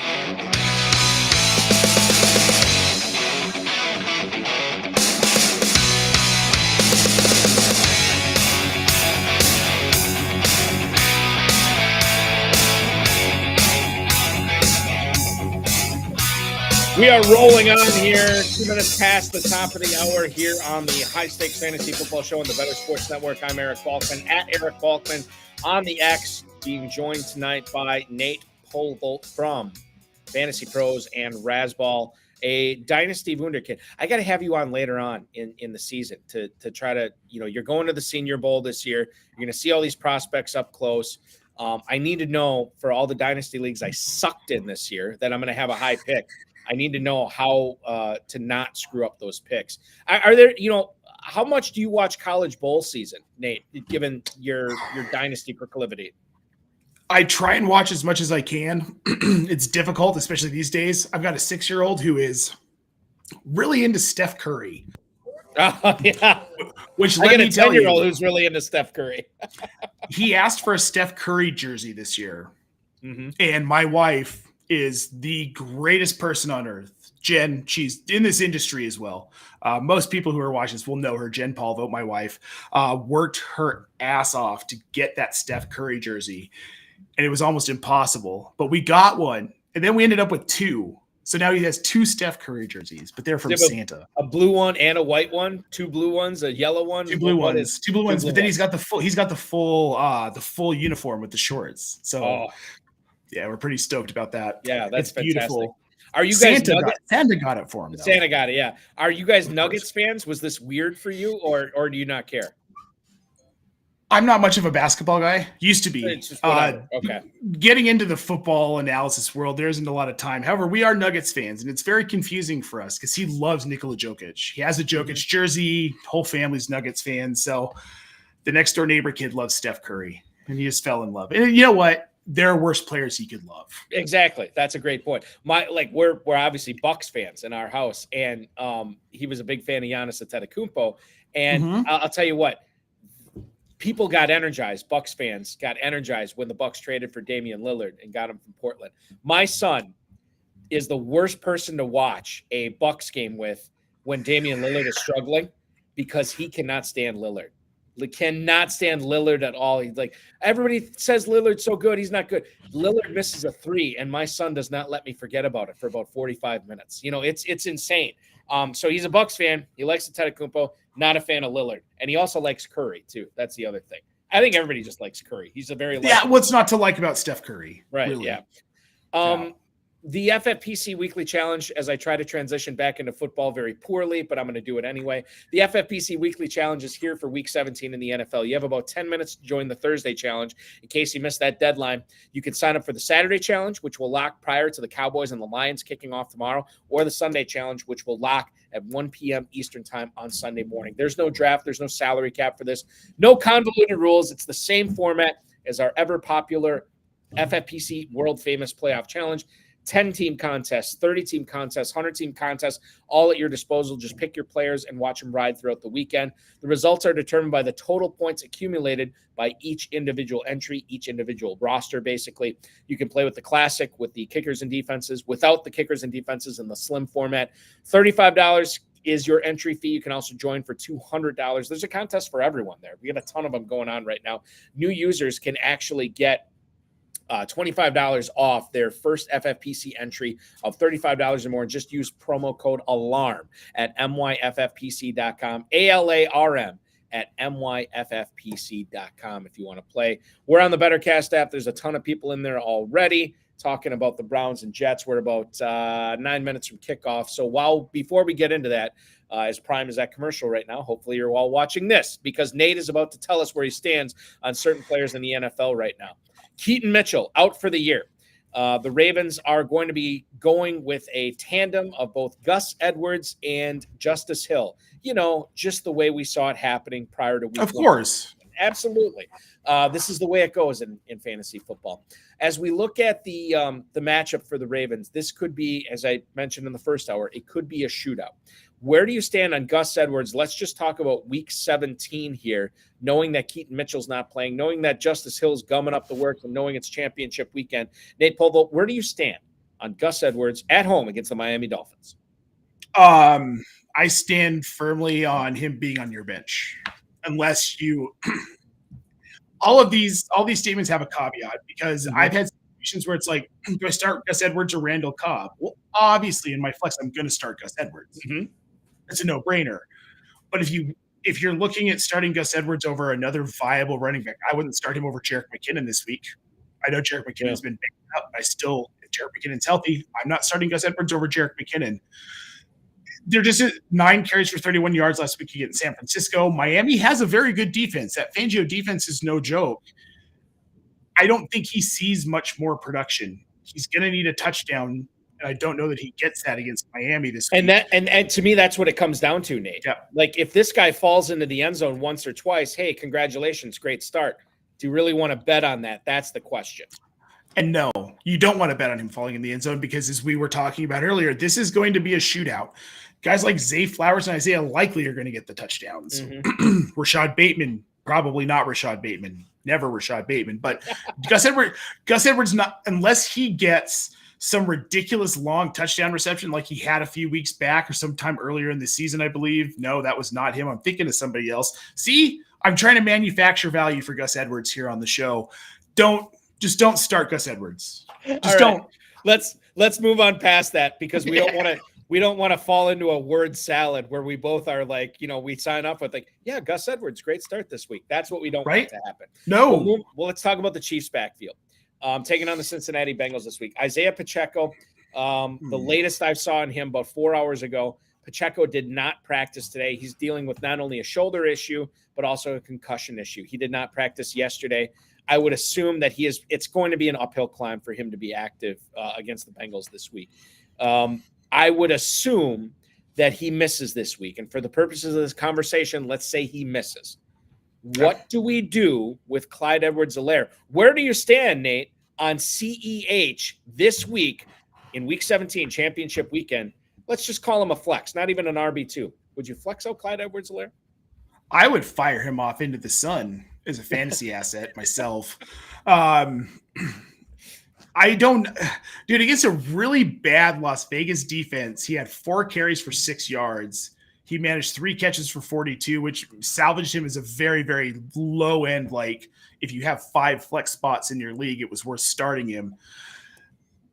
I don't like this matchup against Cincinnati. I don't like Clyde Edwards-Helaire. I think Jerick McKinnon, if he's healthy, is a guy who's going to get the work. And I think if Jerick McKinnon's not healthy, that Clyde Edwards-Helaire is still not someone you should put in your lineup this week if you want to win a fantasy championship. I think that I've done, like, I talk about me being a weak man. Sometimes I make lineup decisions, Nate, based on who will anger me more that I bench this week, right? So if I bench, like, I'm trying to let's try to think of a good comp here for Clyde Edwards-Helaire. Let's say I bench Devon Achane this week. Yes. In favor of CEH, right? I will rue the day if Achane goes off, right? Because I played Edwards-Helaire over him. But if I play Achane and Edwards-Helaire goes off, I'll be like, it's one of those things, right? How can you predict something like that? And I think that's the way, I don't know if that's right or wrong, but that's the way historically I've looked at it. And I think, like, when you talk about Edwards-Helaire, again, we talked about this in the first hour. This is more of a necessity start rather than a desire start. And I think that's the way we have to look at it. Yep, 100%. If you have to start him, you have to start him. But Tony Pollard is a player that numerous people, very successful high-stakes players, told me last season, if they could ever get Ezekiel Elliott out of this backfield, Pollard will be a top 5 running back. Pollard might even be the number 1 overall running back. Pollard might even be the first running back off the board in drafts. Well, that happened this past year. Elliott wasn't a Cowboy. And then Pollard, granted, he was coming off the injury, and I think he just said recently this week he didn't even realize, how serious this injury was. And now he's starting to feel like he's all the way back from that injury. He's been pretty disappointing for anybody who drafted him where he was going in high-stakes drafts and during drafting season. I think he's been a disappointment. But at the same time, did we create this disappointment? Did we paint Tony Pollard into a Mona Lisa picture, right? When in fact he's just a crappy, iPhone 4 selfie, right? Like, did we make him did we make him into something that he quite frankly never was or never was going to be? Like, I feel like sometimes that can be on us. Let's look at him from a dynasty standpoint, Nate. Where do you stand on Tony Pollard? Buy, sell, hold, indifferent? Sell. I don't like to victory lap. I try not to victory lap. Obviously I internally victory lap with everything I'm right about, but not publicly here. This is something I'm going to victory lap about. I was very vocal this offseason about staying away from Tony Pollard at cost. His ADP was out of control. In dynasty startups, in redraft leagues, in FFPC. I did a ton of FFPC mocks for Fantasy Pros. And his ADP, he was going at the back end of the first round. And I'm looking at this like, what are we doing here? We've all seen these running backs who can put production out when they're shielded by a guy like Ezekiel Elliott. We've seen it in the past. Tony Pollard's that guy. He needs that 1A. And he can be that successful 1B. I mean, last season, he was a very successful 1B. He was running back 8. Very impressive for a guy behind Ezekiel Elliott. But he needs that 1B. This guy, he can't be the bell cow. He was never going to be what we made him out to be. He was never going to be a top 5 running back. I didn't draft him as such. I have zero exposure to Tony Pollard. If you have him, I would sell him. Yeah. If you win a championship with him this season, he has a big week 17, you definitely need to sell him. What about and we'll get back to Pollard in a little bit. I want to help out Chris Milliken, who's chiming in at YouTube. Last minute flex decision, literally last minute. Garrett Wilson, James Conner, or Jake Ferguson. For tight end premium scoring, I'm going to say it's Jake Ferguson. If it's just standard PPR, standard PPR, I'm going Wilson. Do you agree? Yeah, standard PPR, I'm going Wilson, but if it's tight end premium, I'm going Ferguson. Lock it in, son. You got 1 minute. Right, exactly. By the way, Herms from Draft Sharks, our good buddy. My dude. Yes, he is chiming in tonight too, watching us on YouTube. Former guest co-host of the show. Herms, so good to have you on tonight. And Chris, good luck. Fun note about Herms, he's the only person in this industry who has been to my house. Oh, really? Boy, what was that like? You guys I must was have rocked out. He stayed here for a week. It was pretty great. So yeah, it was good. It was good stuff. No, yeah, Herms is a guy that I think last year sometime was the first time he ever co-hosted, and I kind of didn't know what I was getting into. But the Draft Sharks guys like Matt Schauf and Jared Smalley, like, oh, you're gonna love Herms. You're gonna love Herms. So I had him on, and yeah, he's been awesome. I've had him on since then. He's fantastic. No, he's the best. He's the best. And smart too. Smart and entertaining. Dude, just way like smarter than me. No, come on. Don't sell yourself short. Don't sell yourself short on that. Nate, let's talk about, and I assume I know which way you're going on this. When CJ Stroud got drafted by the Texans, he said, if you want to be successful, or if you want me to be successful, this offense to be successful, go out and draft Tank Dell. And the Texans listened to him. They went out and got Tank Dell. And Tank Dell was a guy that started off a little bit slow, but my God, was he awesome during the meat of the season. Fantastic performance. And then that crushing, what was it, a broken leg when he was blocking down at the goal line. He's out for the season. He's on injured reserve. I saw enough from him to understand, like, this guy is going to be a difference maker in not only in 2024, but years to come. Where do you personally, and if you want to get crazy on it, where do you stand on Tank Dell? Oh, I'm going to get crazy here. So first of all, CJ Stroud. I was taking CJ. He's my most rostered quarterback in Dynasty. I have him, I have a lot of diversity. I have him across 5 leagues. I was grabbing him in as many rookie drafts as I could, taking him ahead of Bryce Young. I have 1 share of Bryce Young, and that was kind of on an accident. Then I was able to get Tank Dell a bunch of places because people were sleeping on him. And it was like, what are you not understanding about DeMeco Ryans, the new head coach? Mm-hmm. Is this team going to light the world on fire season 1? No, but they actually have some competence in the building now. This is going to go better than people are expecting. I'm really high on Stroud. Now, Tank Dell exceeded my expectations. Did I think he was going to have 3 straight games with 10-plus targets where he's putting up 30, 19, and 30 fantasy points? No.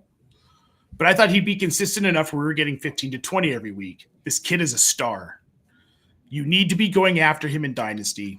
There might be some managers who are like, oh, well, he got hurt twice this year. He's injury prone. Let those people think that.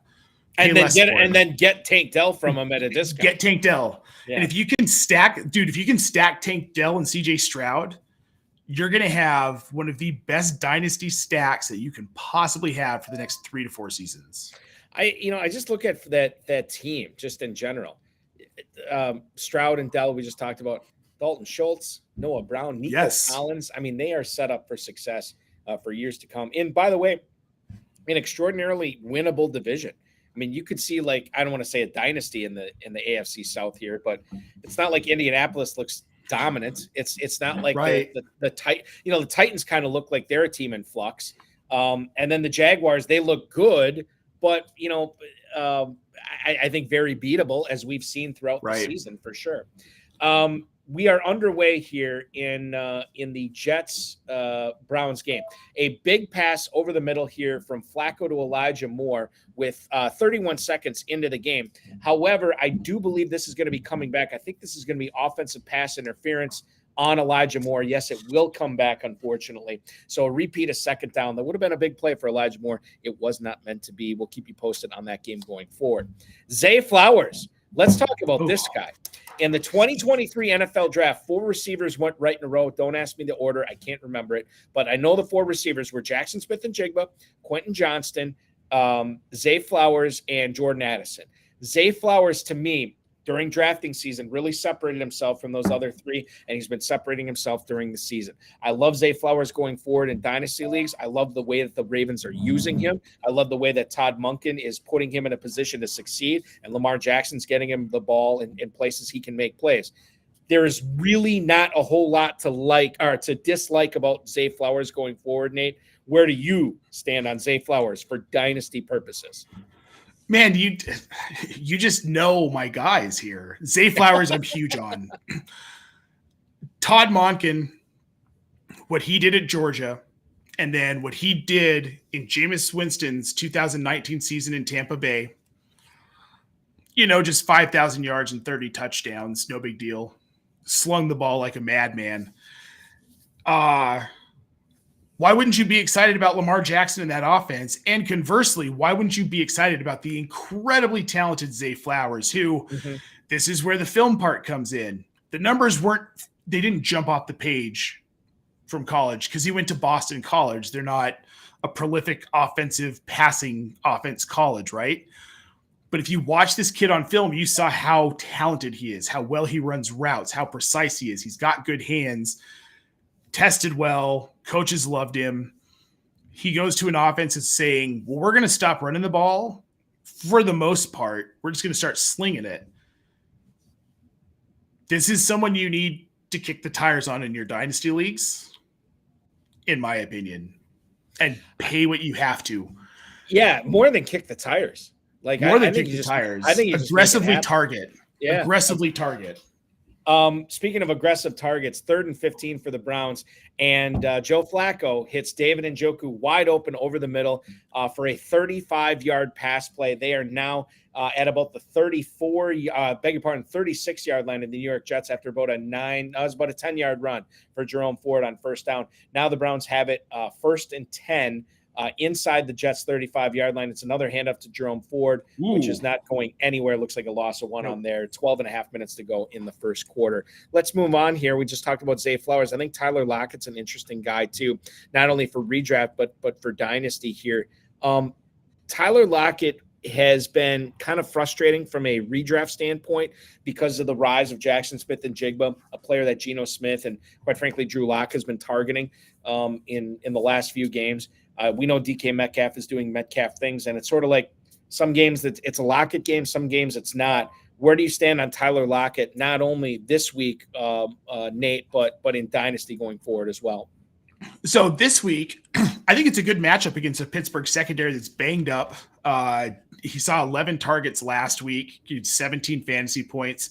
I think in addition to that, he could see the end zone this week against Pittsburgh. So I would definitely start him. I think he's a wide receiver 2, probably. In my rankings, he's a wide receiver 2 this week. In Dynasty, though, it's a little different. He's 31 years old. He's in his 9th season. He'll be heading into his 10th season in an offense that just drafted a stud rookie in Jackson Smith-Njigba that's probably not going to have Geno Smith as a starter next season. Tyler Lockett's someone you've got to unload. What you can get for him isn't going to be a ton. You might be able to get a 3rd round and a vet, a bench piece. But I think you've got to get rid of him at this point. I'll tell you who you need to get rid of is the Jets defense, because Joe Flacco is absolutely slicing him up. About a 28-yard pass play for David Njoku that takes him right down to about the 10-yard line, and now a touchdown pass from Joe Flacco to Jerome Ford, who scores the first touchdown of the game. It is now 6-0, and my God, Flacco looks great, and Njoku, Ford, they all look great. Sans Amari Cooper tonight. Kind of a bad sign for the Jets if this keeps up, but really a great performance by Cleveland on their first drive tonight. We'll see if that keeps up over the course of the game. On to attempt the extra point now is the Browns. The kick is up, and it is good. 7-0, 11-10 to go in the first quarter tonight. It's going to be a scoring bonanza. All of a sudden, this is going to be like a 34-31. Right. That's just like we all saw it happen. We talked about tight ends earlier when we're talking about the season-ending injury to TJ Hockenson. TJ he had 95 catches for 950 yards this year. Tight end 1 from a PPR standpoint right now. Travis Kelce was drafted as a tight end 1. I assume these guys are both going to be drafted. Well, Kelsey's going to be drafted high next year. Sam LaPorta, though, let's talk about him, because this is a guy that anybody who said, oh, rookie tight ends can't do anything, LaPorta kind of threw that out the window back in September. And he's been very, very good as the season has gone on. He's looked awesome for the Lions. Where do you stand on Sam LaPorta in a tight end premium dynasty league, Nate? He was the only tight end that I advocated drafting at all in redraft this season. The situation just made sense to me. And he proved that he was exactly what I thought he was going to be, which is currently tight end 3 in PPR. Incredible. You need to do in Dynasty, especially tight end premium, but really any format of Dynasty. You need to do anything you can to acquire this guy. Throw out some vets, throw out a first-round pick. I would be willing to give up 2 first-round picks, a 2024 and a 2025 for Sam LaPorta. Here's why. He's the next Travis Kelce. If he doesn't get hurt, he's in an offense with a coach that is going to just continue to use him. He's the focal point of that passing game right now. What more do you want out of a tight end? And the other thing, too, is they have Amon-Ra St. Brown there. I don't know if Jameson Williams is ever going to turn into anything, but I'm always oh, you don't like Jameson Williams at all for Dynasty? I did, but I don't anymore. I've changed course on him. And why is that? Curiously. It was the preseason stuff, Eric. It was the attitude problems that were reported in the locker room. It was being a brat in training camp and then getting suspended. Like that was just that. It was too much. And you see these players, it's like the Josh Gordon arc where there are too many distractions for these guys. And I think he's one of those players that just he's never going to live up to his potential, unfortunately. The good part about LaPorta is you can't really, if you're a defensive coordinator, you can't just kind of Belichick it and take him out of the game plan, right? Because you have Amon-Ra St. Brown, who's a target hog. You have Jahmyr Gibbs, who looks really good for a rookie. And then David Montgomery, probably for the next season. After that, I don't know what's going to happen. I mean, maybe he sticks around, maybe not. But there are other options for Jared Goff. And then maybe Hendon Hooker eventually in Detroit as well, if he ends up taking over. A guy who showed a lot of promise at Tennessee as well. Rarely, Nate, do we have a player that seemingly is uber polarizing every single year he's been in the league. Yet that's the case with Kyle Pitts.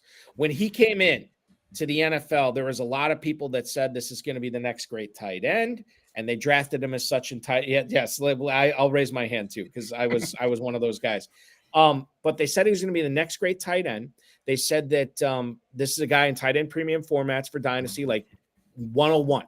Over running backs. And I can't remember what running backs came in the year that he did, but there are plenty of people taking him in FFPC Dynasty tight end premium leagues at the 101. Yep. Then the following year, he was polarizing again. Well, I mean, he's got to take another step forward. He's going to be great. And then there are a lot of people fading him saying, no, this guy is a bust.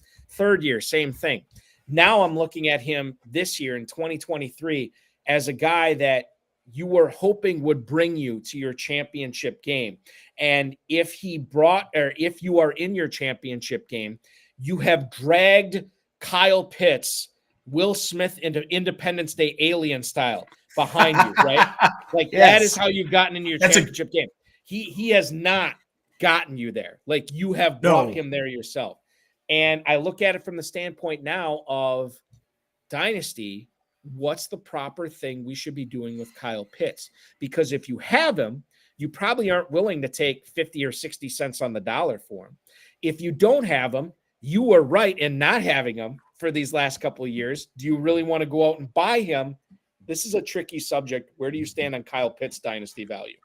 Well, it depends on what you think Arthur Blank is going to do with Arthur Smith. Really is what it comes down to. If they get rid of Arthur Smith, if you think he sticks around, you get rid of Pitts. If you think Smith is gone, you buy Pitts, basically. Well, or is it more nuanced than that? It's a little bit more nuanced because Kyle Pitts is a free agent after next season. So there are two scenarios here as a dynasty manager. You can watch Arthur Smith, pray for Arthur Smith to get fired, hold him, throw a party, be merry, and just get excited for Kyle Pitts' emergence finally. And if that doesn't happen, then you can either sell him for fear that things are just dark forever and Kyle Pitts is going to get yeeted into the sun by Arthur Smith and we're never going to see him again. Or you can hold on to him because at this point, you've held him for now 3 seasons. Yes. Tight end 6, tight end 33, and then now he's tight end 12. Hold him for 1 more year. This is what I'm saying to do. Hold him for 1 more season because he is a free agent at the end of the 2024 season. And if he stays in Atlanta, it's because they got rid of Arthur Smith and because this offense is actually doing something with him. If you can afford to hold him for 1 more year, do it. Because if he goes off in 2025, it might have taken 4 seasons, but at least it'll have finally paid off, right? Right, exactly. You're really playing the long game with the Kyle Pitts Right. long game, basically, is Right. what we're looking at right now. Yeah, and I think there's something to be said for that. As far as trying to do what's best for your dynasty teams. I do want to mention, well, just a quick update on the game before we get to the next thing, because Chris Lude has a question. 22-yard catch for Garrett Wilson, 25-yard run for Breece Hall, and now we have an Izzy Abanikanda sighting who gets to the Cleveland 21.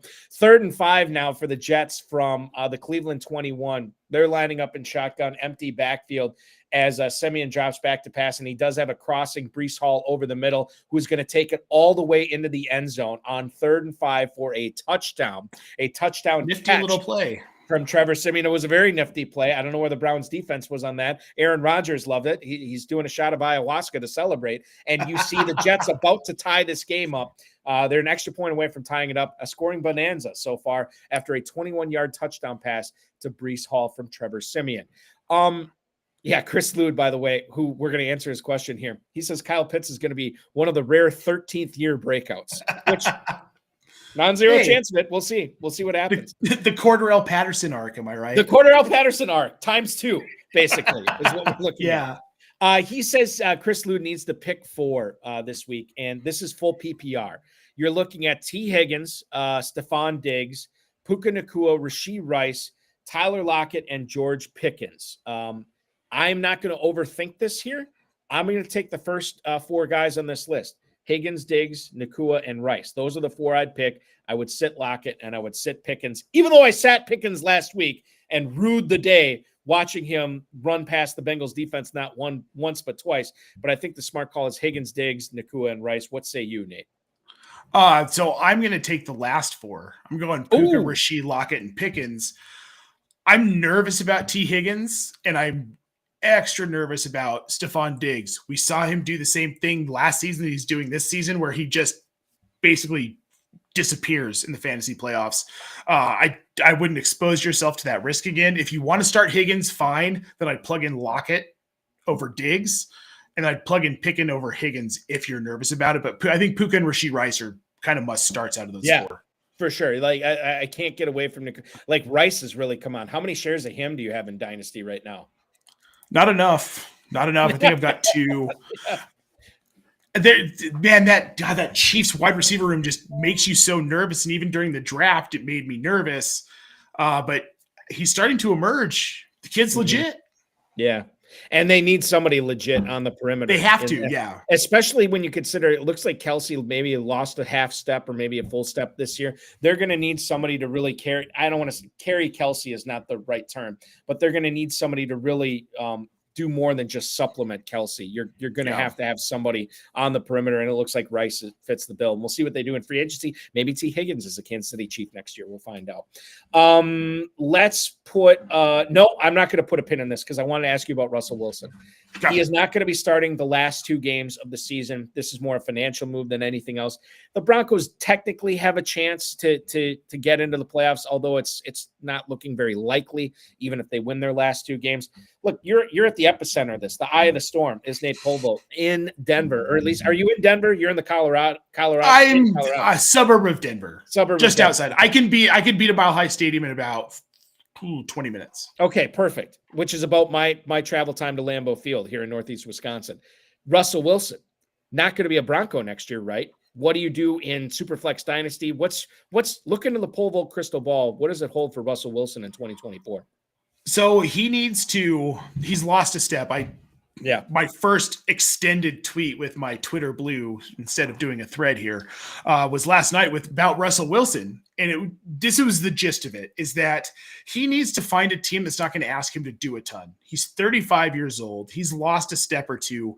He's not ever going to be that explosive playmaker that he was in Seattle. It's just not in his wheelhouse anymore. He knows it. Sean Payton knows it. So, look, we've got my dude in the Golden State jersey. Oh, there he is, wearing the Curry. He's repping Curry tonight. There he is. Careful, buddy. We love it. Dad, can I please put my headphones on? I think that we've got an excited kid here. Yes, I can tell.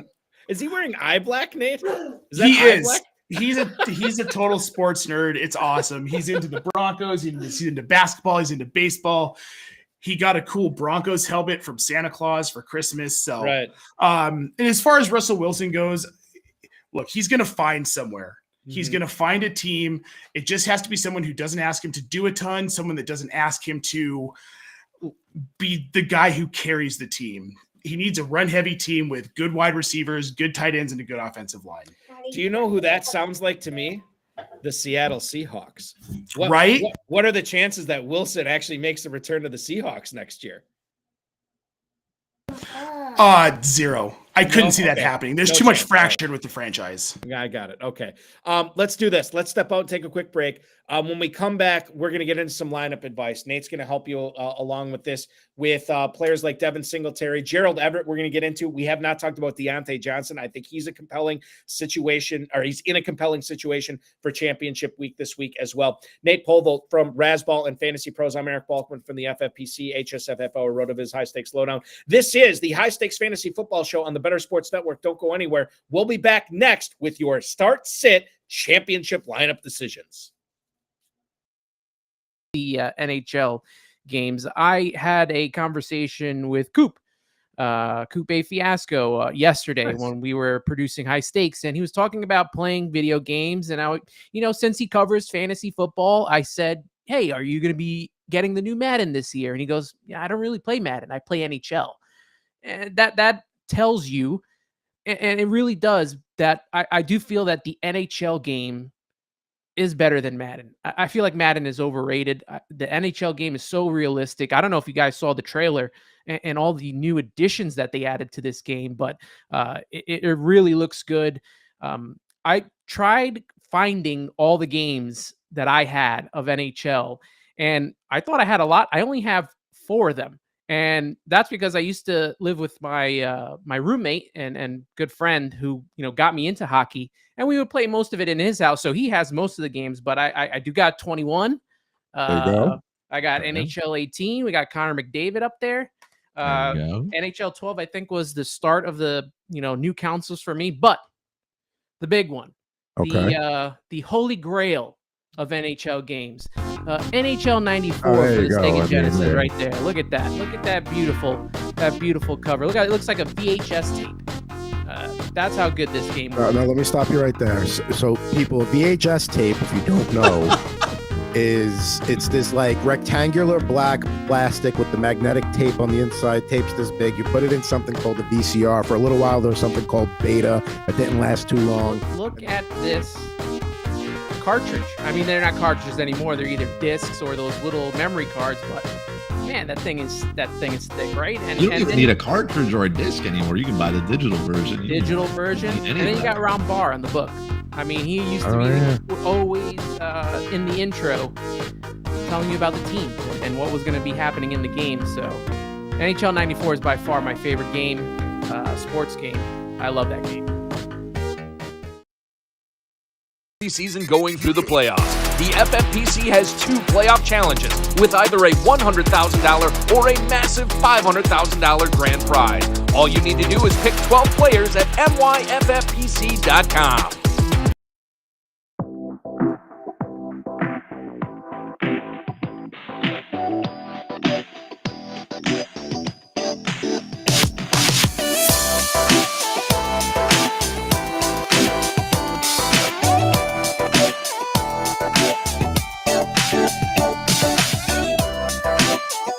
I'm Eric Balkman from the FFPC. High Stakes Fantasy Football Show rolls on tonight here on the Better Sports Network.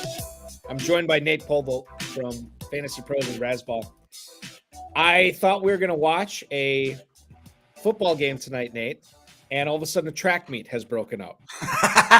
It's true. This is insane. David Njoku, and by the way, we just had another touchdown. Kareem Hunt gets in from about 7 yards out. 7 out. Kareem Hunt runs in a touchdown here. Jerome Ford already at 41 rushing yards. Joe Flacco 120 passing yards tonight. And David Njoku, hopefully you played him. My God, 4 catches, 113 yards in the first quarter. We still have Almost 5 minutes of gameplay in the first quarter. And Njoku is at 4 catches for 113 yards. The Browns are this close to taking a 14-7 lead. Nobody has stopped anybody yet. Two of the best defenses in the league. And by the way, the points no good. Oh, no.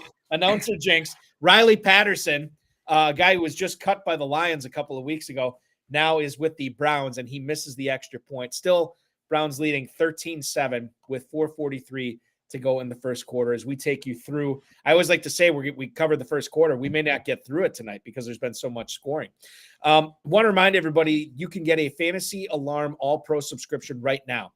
If you do so, you will unlock all the content for all the sports, including the annual draft guides. You'll get one-on-one expert access in Discord.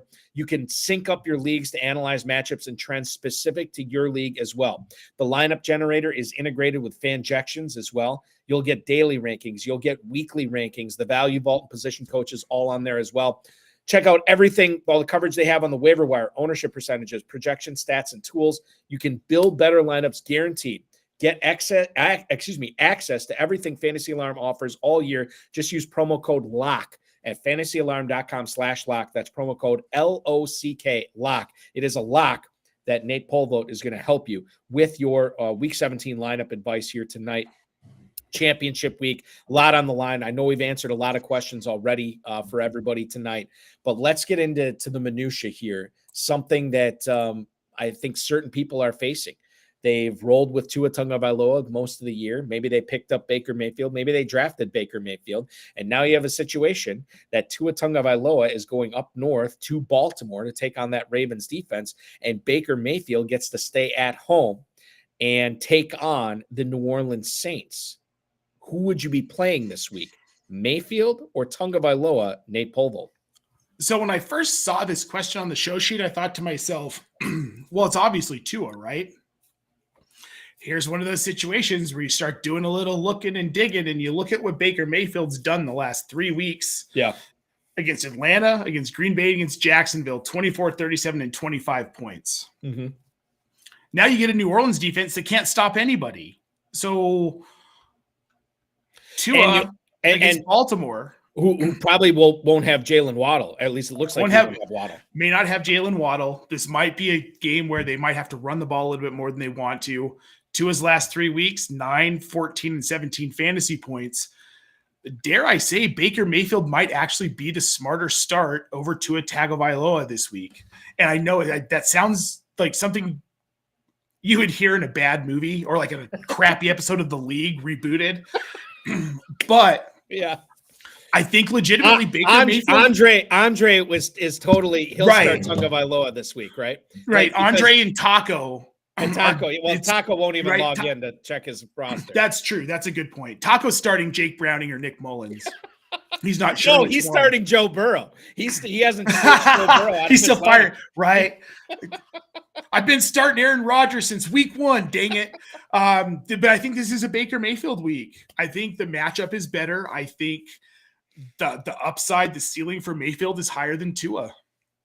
I think that we have another play that we need to report on here. It looks like Izzy Abanikanda has fumbled the kickoff on the return, knocked out by a Cleveland special teams player, and recovered by the Browns deep in Jets territory. It looks like the Browns are going to have the ball now, 1st and 10 from about the Jets' 13-yard line, somewhere around there. After the Abanikanda fumble. So the Browns are going to have an opportunity to go up 2 touchdowns maybe on the Jets here. We'll bring you more on that as it goes on. James Conner, Devin Singletary. What about that decision? Conner is a guy that I think a lot of people drafted as their second running back, and Singletary sort of come on. Dameon Pierce really has not been a threat to his carries. You look at the matchup this week between with both Conner and Singletary. Conner is going to Philadelphia to take on the Eagles. Probably a negative game script there.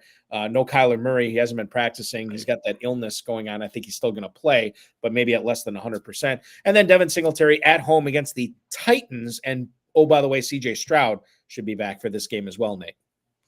I'm still going James Conner here. He's one of those guys that I can't sleep on. Last 3 weeks, 28, 21, 25 fantasy points. He's a big part of this offense. He put up 21 points against the San Francisco defense. He's going to get his. It's James Conner.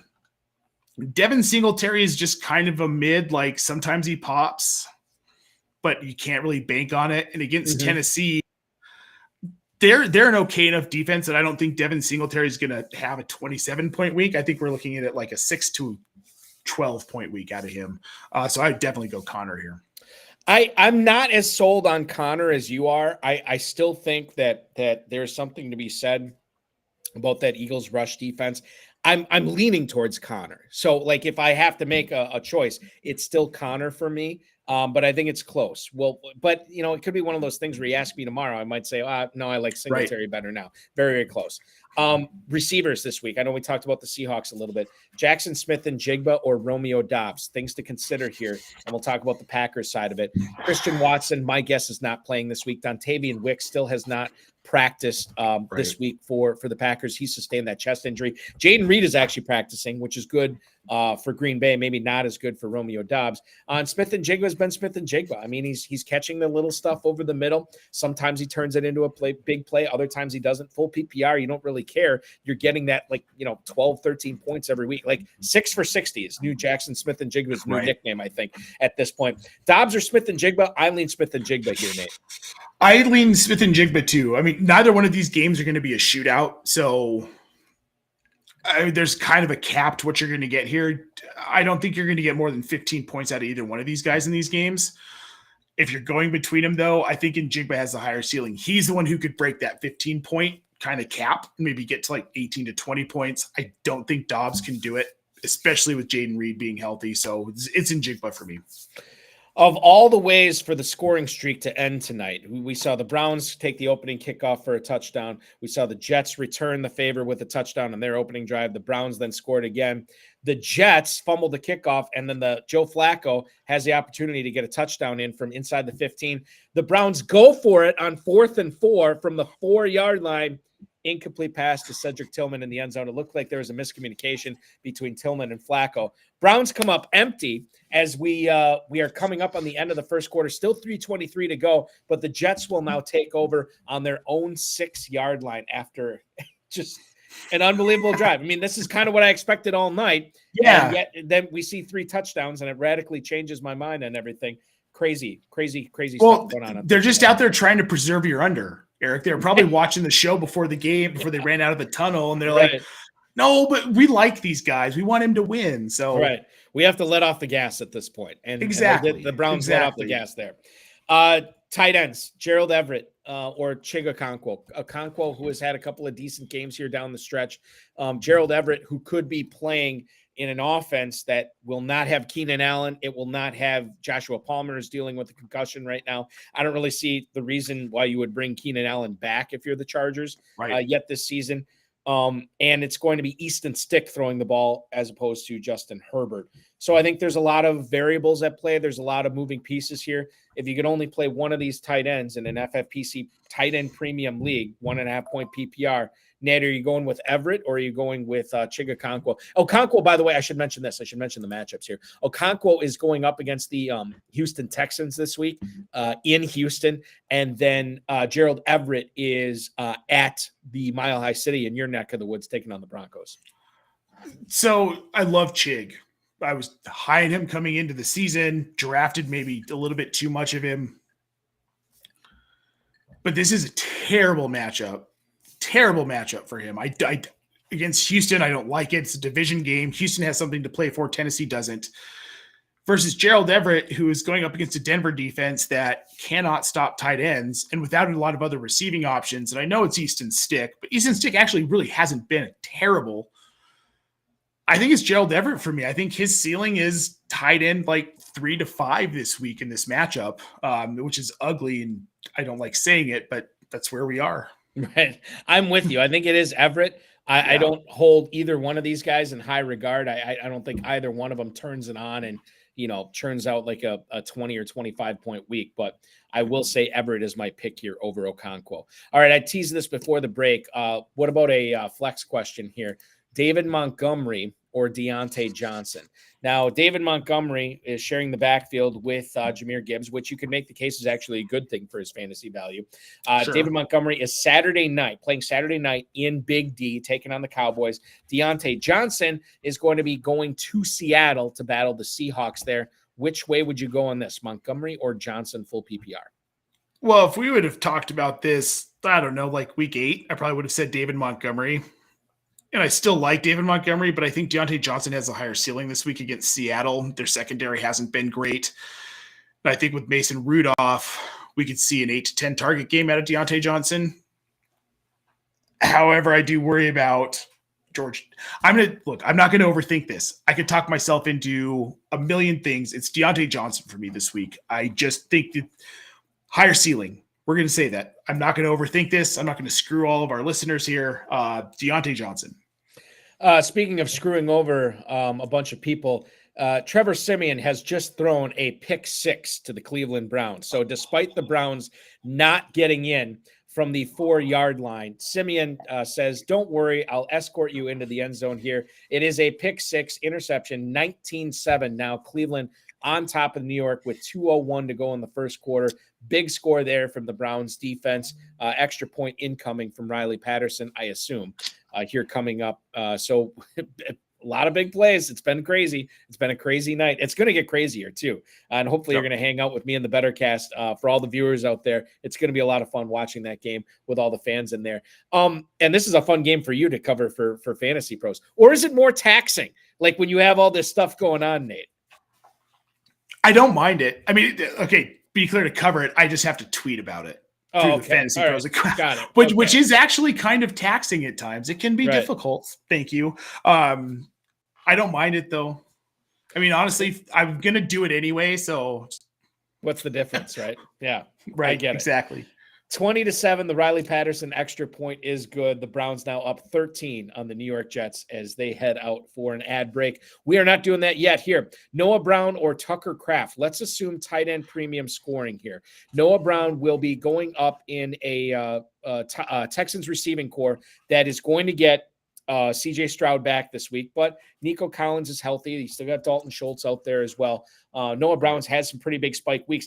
Tucker Kraft is interesting because if you look at what he's been able to do as the starting tight end for the Packers from a fantasy standpoint, this guy is hovering around top 10, top 15 in catches, targets, receiving yards, and touchdowns among all tight ends while he has been the starting tight end with Luke Musgrave up.